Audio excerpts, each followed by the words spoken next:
La Côte d'Ivoire a lancé il y a quelques mois un nouveau plan stratégique national visant à développer le tourisme à l'échelle du pays. Baptisé Sublime Côte d'Ivoire, c'est un programme qui s'étend sur 5 ans et devrait coûter environ 3 200 milliards de francs CFA. Nous sommes à l'île Boulé, une île de la lagune Brié, située dans la plus grande commune au nord du district d'Abidjan.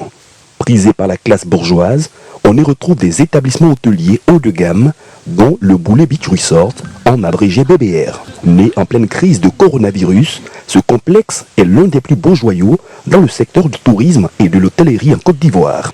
Cette pandémie a eu pour effet, si je peux dire positif, d'intéresser un peu plus les Ivoiriens au tourisme intérieur, au tourisme local.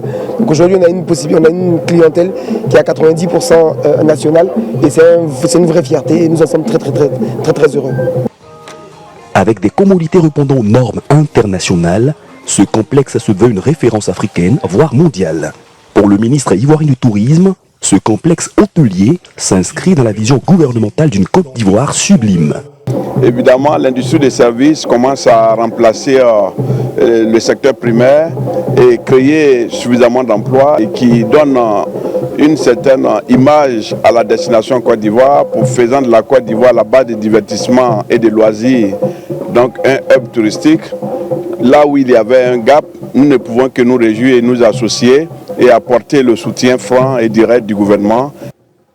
Avec 1,8 million de touristes internationaux recensés l'année dernière, la Côte d'Ivoire entend bien confirmer sa nouvelle dynamique liée au tourisme grâce à son nouveau plan stratégique. D'ici à 2025, ce ne sont pas moins de 5 millions de touristes qui sont attendus à l'échelle du pays. Et le 27 septembre prochain, le pays accueillera pour la première fois la Journée mondiale du tourisme.